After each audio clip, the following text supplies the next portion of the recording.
vamos falar sobre TDAH, transtorno do déficit de atenção com hiperatividade. É um dos transtornos mais comuns na atualidade, né? Tem muitas crianças, em 3 a 4% das crianças já nascem com a presença do TDAH. É um transtorno neurobiológico que tem sua causa na genética, tá bom? Então as crianças elas já nascem com essa condição. E leva para toda a vida isso? Leva para toda a vida sim. Não existe uma cura até hoje para o TDAH. Então as crianças normalmente vão crescendo, se desenvolvendo e com o passar do tempo vão fazendo seus tratamentos aí com psicólogos, psicopedagogos, pediatras, neuros, fonoaudiólogos e assim por diante. Então é muito importante ser diagnosticado ainda cedo para que essa criança tenha um futuro, tenha uma vida adulta saudável, o que é super mega possível. A OMS também, que é a Organização Mundial da Saúde, eles apoiam essa causa também, né, e reconhecem a condição do TDAH. Ele é reconhecido também oficialmente por vários países, então isso é muito importante para que a luta para apoiar as pessoas com TDAH seja possível também. Porque são pessoas que normalmente são discriminadas até mesmo na sala de aula e acabam sofrendo muito bullying, porque não é uma desatenção que a pessoa sente uma necessidade de ser desatenta, não. Ou ela é desatenta porque ela quer, não. É o organismo que manifesta dessa forma. É uma situação neurobiológica e a criança ela não consegue se adaptar àquilo e não consegue prestar atenção ou não consegue ficar quieta e assim por diante. Então nós temos que deixar isso bem claro para vocês, tá bom? Para que seja diagnosticado o TDAH, é preciso duas condições básicas. Primeiro, a desatenção, né? Que é diferente da criança que é desfocada, tá bom? E também a hiperatividade ou a impulsividade. São características próximas e essenciais para determinar um diagnóstico de TDAH. Quem vai dar esse diagnóstico? Normalmente, quem dá o diagnóstico final é a área médica, a área que eu falo de psiquiatria mesmo, né? um neuro. Então é mais nessa área que vai dar o diagnóstico fechado. E esse diagnóstico pode demorar, gente. Por quê?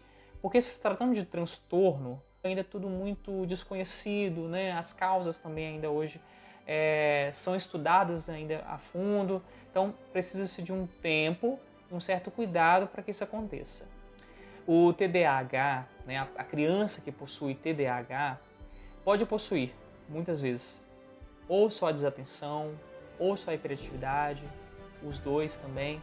E muitas dessas crianças podem ter também várias comorbidades. Né? Exemplo, eu conheço uma criança autista, né?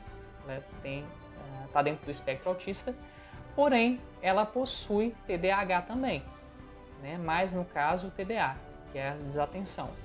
Então ela possui também uma comorbidade. E assim também pode ser, quem possui TDAH pode também possuir um grau de autismo e assim por diante. Então é muito importante observar esses aspectos também. As crianças que têm TDAH, elas têm uma certa dificuldade de prestar atenção. Então, pode ser que em determinados momentos essa criança apareça para você, como professor ou como observador, uma criança que eles nomeiam muitas vezes como que criança voada, né? Ou pode falar assim, essa criança vive no mundo da lua. Eu não acho termos interessantes, eu não acho legal esse tipo de termo. Eu prefiro observar e entender por que aquela criança está daquele jeito, né? Por que ela se manifesta daquele jeito. É importante a gente relatar isso. Então o bullying pode acontecer muitas vezes aí. Ou aquela expressão de que o menino não para quieto, né? Ligado por um motor, é o que esse menino? Né? A gente tem costume de falar essas coisas. Mas a gente tem que começar a parar de falar isso e começar a observar por que essa criança está agindo dessa forma. Uma observação é que os meninos podem ter mais facilidade de nascer, né? de ter da questão genética, o TDAH do que as meninas, tá bom? As meninas partem mais pela condição da desatenção, pode acontecer. Mas os meninos, na questão da hiperatividade, eles têm prevalência, tá bom? É importante a gente ter conhecimento disso e observar isso de perto. Alguns estudos mais recentes mostram que o TDAH ele possui algumas alterações frontais. né? Então as suas conexões com o resto do cérebro, tá bom? Então normalmente a região frontal orbital, seria mais ou menos essa região aqui, né? É mais desenvolvida no ser humano do que em outros animais, né? E ela é responsável pela inibição de alguns comportamentos, tá bom? Ela é responsável por isso. Então quando, vamos supor, a própria química cerebral, ela não funciona, né? Ela tem esse déficit, né? Passagem de neurotransmissores, pode vir aí a necessidade de usar um medicamento. Normalmente, para TDAH, utiliza-se o que nós conhecemos como Ritalina, tá? Que é o princípio do metilfenidato.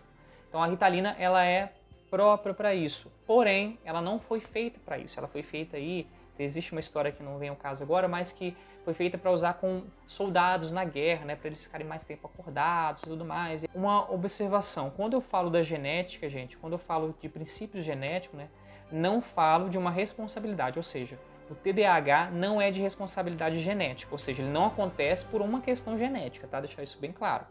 Ele acontece a partir dos princípios, então ele é um princípio. Por quê? Como eu falo de transtorno, como eu disse, nós não temos uma certeza absoluta.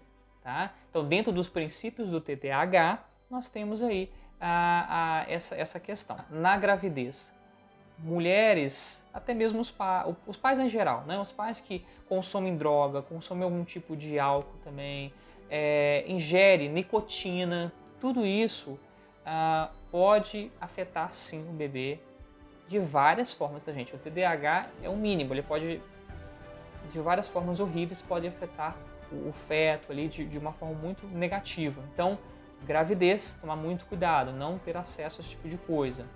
Segundo ponto, exposição a chumbo, né? Também é muito perigoso por essa questão. Então, hereditária, pode passar de pai para filho.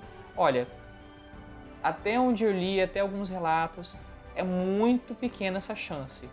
Mas pode acontecer, como eu digo mais uma vez, tudo está em estudo ainda, então está tudo muito cedo para a gente poder ter uma resposta. E assim eu termino esse vídeo dizendo o seguinte: por favor, apoie as crianças que possuem TDAH, apoie os adultos que possuem TDAH, porque é muito difícil você conviver com uma desatenção que você não causa, com uma hiperatividade que você não causa, mas o seu organismo que provoca isso. Então é angustiante tanto para a pessoa quanto para quem convive. A vida, gente, é normal, tá? Não existe nada de diferente das outras pessoas. É uma condição muito simples de lidar e que a gente consegue fazer isso com muita tranquilidade. Valeu e até o próximo vídeo. Tchau, tchau.